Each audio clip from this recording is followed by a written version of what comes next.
Global માર્કેટ્સનું setup સમજીએ સહયોગી આરતી મહેતા પાસેથી. આરતી, ગુડ મોર્નિંગ. સપ્તાહનું પહેલું ટ્રેડિંગ સેશન છે અને વૈશ્વિક બજારો શું સંકેત આપી રહ્યા છે?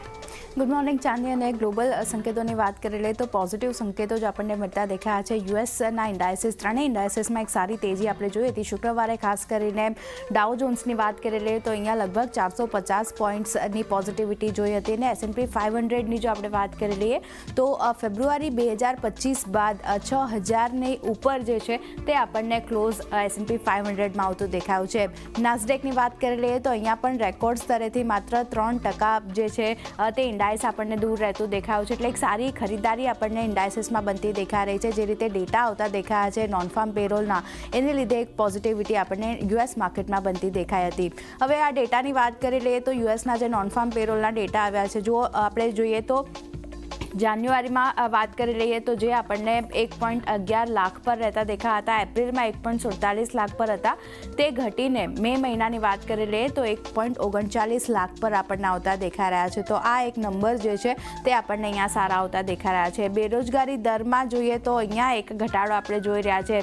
4.2% સામે જે એપ્રિલમાં હતું એની સામે 4.2% પર રહેતું દેખાયું છે. પણ ડિસેમ્બરની કમ્પેરિઝનમાં જુઓ અહીંયા એક આપણને વધારો આવતો દેખાઈ રહ્યો છે. અને બીજી બાજુ વાત કરી લઈએ તો ફેબ્રુઆરી સુધી જુઓ 4.1%ની આસપાસ આ ડેટા જે હતા તે આપણને આવતા દેખાયા હતા. પણ માર્ચ મહિનાથી સ્થિતિ જે સુધરતી દેખાઈ રહી છે તે અહીંયા એક બેરોજગારીના આંકડા જે છે તે અહીંયાથી સુધરતા દેખાયા છે. એટલે અહીંયા એક ધ્યાન રાખવાનું રહેશે. આ પોઝિટિવ ડેટા આવ્યા છે એને કારણે માર્કેટમાં એક તેજી બનતી દેખાઈ રહી છે. બીજી બાજુ વ્યાજ દરને લઈને જે અનિશ્ચિતતા બનતી દેખાઈ રહી છે એના પર પણ નજર કરી લઈએ, કારણ કે હવે 90% લોકોને લાગી રહ્યું છે કે સપ્ટેમ્બરમાં જે છે તે કાપની આશા તેઓ રાખી રહ્યા છે. અને બીજી બાજુ દરોમાં જો જોઈએ તો 0.25થી લઈને 0.50% કાપની આશા જે છે તે અહીંયાથી બનતી દેખાઈ રહી છે. ડોનાલ્ડ ટ્રમ્પની વાત કરી લઈએ તો તેમને દરોમાં 1% કાપની આશા જે છે તે માંગ કરી છે. તેમણે 1% દરોમાં કાપ થવાની માંગણી ડોનાલ્ડ ટ્રમ્પ તરફથી ખાસ કરીને કરવામાં આવી છે. તો હવે સપ્ટેમ્બર પર ફોકસ રહેશે. અહીંયા જે રીતે યુએસના બેરોજગારીના આંકડા આપણને આવતા દેખાઈ રહ્યા છે તેને ધ્યાનમાં રાખીને અહીંયા કઈ રીતે હવે પોલિસી આવે છે એના પર ખાસ એક નજર રહેશે.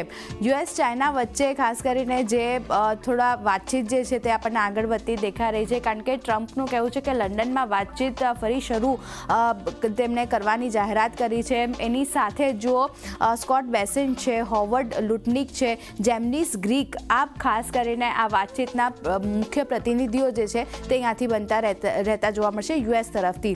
ચીનના પ્રતિનિધિઓની વાત કરી રહે તો તે અમેરિકાના પ્રતિનિધિઓ સાથે મુલાકાત કરશે અને બંને વચ્ચે વાતચીત જે છે તે અહીંયાથી આગળ વધતી જોવા મળી શકે છે.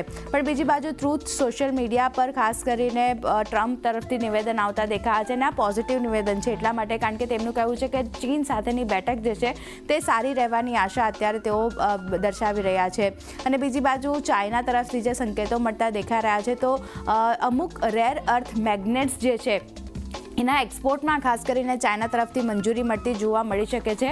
કયા દેશોને એક્સપોર્ટમાં છૂટ મળે છે અથવા તો એક્સપોર્ટ જે છે તેમાં તેજીની જાહેરાત અત્યારે કરવામાં નથી આવી, પણ જે સંકેતો અત્યારે ચાઇના તરફથી બનતા દેખાયા છે અમુક રેર અર્થ મેગ્નેટ્સના એક્સપોર્ટને મંજૂરી જે છે તે અહીંયાથી ચાઇના આપણને આપતું જોવા મળી શકે છે. એટલે યુએસ ચાઇના વચ્ચે તણાવ જે છે થોડો ઘણો આપણને ઓછો થતો દેખાઈ રહ્યો છે. વાતચીત જે રીતે આગળ વધશે, ડેવલપમેન્ટ અહીંયા કઈ રીતે થશે તેના પર એક નજર રાખવાની રહેશે.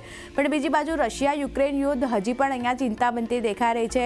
આ યુદ્ધ જે છે તે આગળ વધતું દેખાઈ રહ્યું છે. જુઓ, યુક્રેનના સેન્ટ્રલ પ્રદેશ સુધી રશિયાની સેના જે છે તે આપણને પહોંચતી દેખાઈ રહી છે. રશિયા તરફથી આ નિવેદન આવતા દેખાયા છે. અને સેન્ટ્રલ પ્રદેશ યુક્રેનના ઇન્ડસ્ટ્રીયલ એરિયામાંથી એક છે. એટલે આ એક ચિંતાનું કારણ જે છે તે અહીંયાથી બનતું દેખાઈ રહ્યું છે. યુક્રેનનું ચોથું સૌથી મોટું શહેર જે છે તે પણ અહીંયા રશિયા તરફથી જે છે તે ઓવરઓલ કબજો કરવામાં આવ્યું છે. અને રશિયાના બધા દાવાઓ છે ખોટા છે એવું યુક્રેન અત્યારે કહી રહ્યું છે. તો અહીંયા આ બંને દેશો વચ્ચે ખાસ કરીને સ્થિતિ જે છે ફરી એકવાર આપણને વણસતી દેખાઈ રહી છે. એટલે અહીંયા એક ધ્યાન રાખવાનું રહેશે.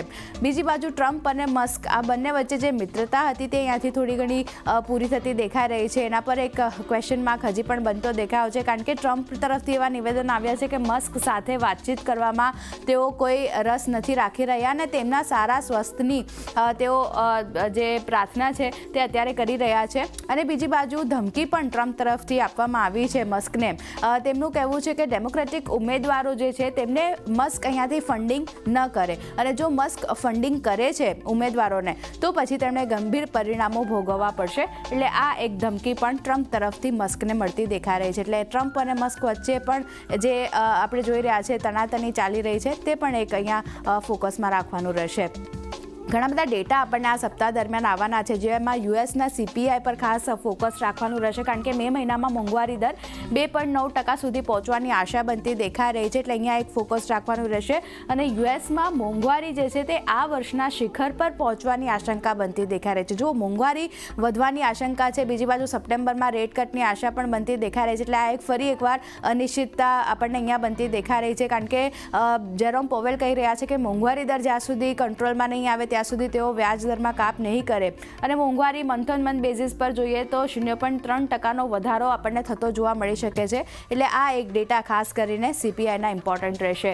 આ સપ્તાહ દરમિયાનની વાત કરી લઈએ, જે મહત્વના ડેટા આવવાના છે તેના પર તો ચીનના મોંઘવારીના ડેટા આવશે, જાપાનના જીડીપીના ડેટા જે છે તે આપણને અહીંયાથી આવતા જોવા મળશે. બીજી બાજુ ચાઇનાથી યુએસને જે એક્સપોર્ટ થાય છે તેના ડેટા પણ આપણને આવતા જોવા મળશે. એટલે ત્યાં પણ એક ફોકસ રાખવાનું છે. અને ચાઇનાના ફેક્ટરી કિંમતોના આંકડા પણ આપણને આવતા જોવા મળશે. બીજી બાજુ યુએસના જોબલેસ ક્લેમના ડેટા આવવાના છે, તો ત્યાં એક ફોકસ રાખવાનું રહેશે કે ત્યાં કઈ રીતે ડેવલપમેન્ટ આપણને આવતા જોવા મળશે. પણ આજે ઓવરઓલ વાત કરી લઈએ તો એશિયન માર્કેટની પણ આપણે જોઈએ શરૂઆત થોડી ઘણી પોઝિટિવિટી સાથે થતી દેખાઈ હતી. અત્યારે જુઓ નિક્કેઈ, કોસ્પી, તાઇવાન ઇન્ડેક્સ બધામાં 0.5% વધુની અપસાઇડ આપણને બનતી દેખાઈ હતી. ને અન્ય ઇન્ડાઇસીસની વાત કરી લઈએ ત્યાં પણ એક પોઝિટિવ કામકાજ છે. એટલે એશિયન માર્કેટ તરફથી પોઝિટિવ સંકેતો છે. ગિફ્ટ નિફ્ટી શરૂઆતી કારોબારમાં થોડા ઘણા પોઝિટિવ સંકેતો આપણને મળતા દેખાયા હતા. અત્યારે પણ જુઓ 78 પોઈન્ટ્સની પોઝિટિવિટી અને લેવલ સ્પેસિફિક 25,174ના લેવલ્સ અત્યારે ગિફ્ટ નિફ્ટી તરફથી બની રહ્યા છે. તો ખાસ કરીને યુએસ તરફથી જે પોઝિટિવ સંકેતો છે, એશિયન માર્કેટમાં એક પોઝિટિવ કામકાજ થતું દેખાઈ રહ્યું છે. આપણા માર્કેટ પણ ક્યાંય ને ક્યાંય 0.5% વધુની અપસાઇડ સાથે ઓપન થાય તેવા સંકેતો અત્યારે બની રહ્યા છે. જી.